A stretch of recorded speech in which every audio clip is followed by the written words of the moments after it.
Thank you, Mr. Toastmaster, Toastmasters, and welcome guests. Arnie Bus, rarely plebeian, but a wonderful speaker, weeks ago made a comment that he believed it was far easier to just get up and say a thing rather than write it out. And I find, personally, the writing process to be much more difficult. But what is the most difficult form of communication? Is it writing or is it speaking? It is my goal to answer that question by informing you of the differences and similarities of these two communication forms. Like painting, dance, and music, speaking and writing are art forms. The written and spoken word can inflame or impassion, hurt, or heal.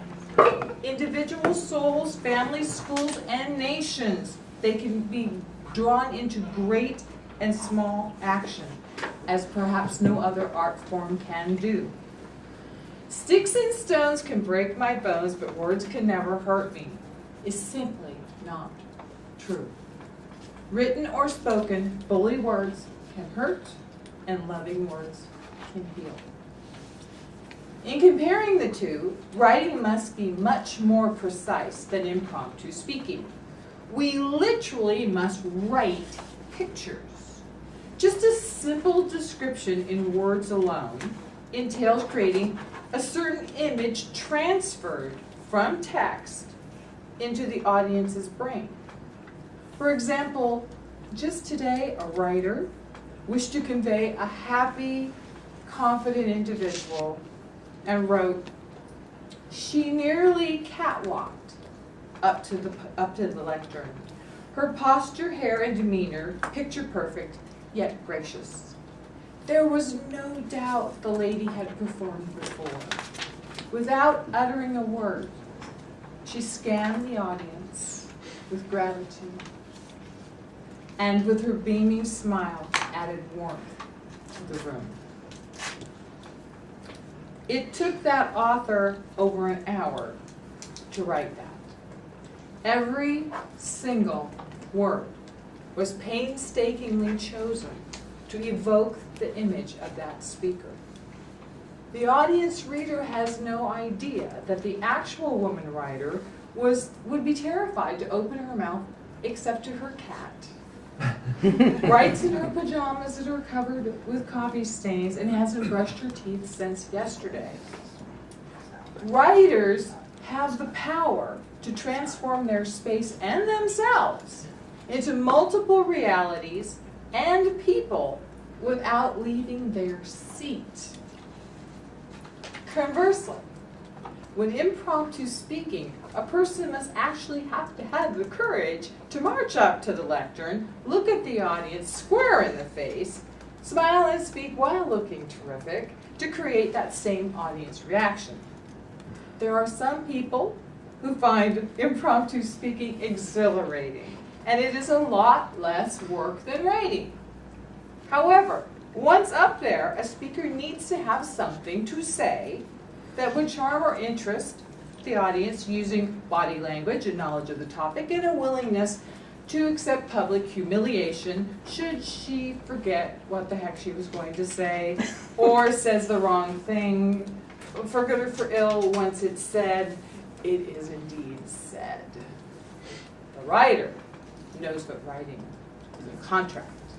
It is written in stone. Therefore, the writer edits while writing, edits after writing, and edits in her sleep.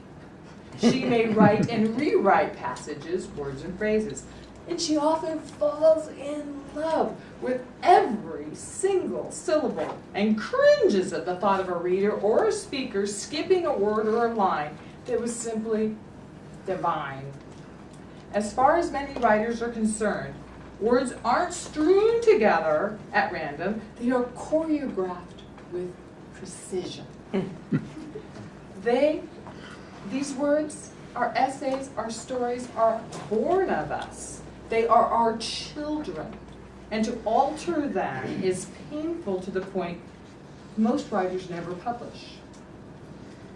Writers often have a very difficult time delivering a speech without memorizing or reading word for word this piece of bliss, that this creation that they have created. And that does disconnect them from the audience.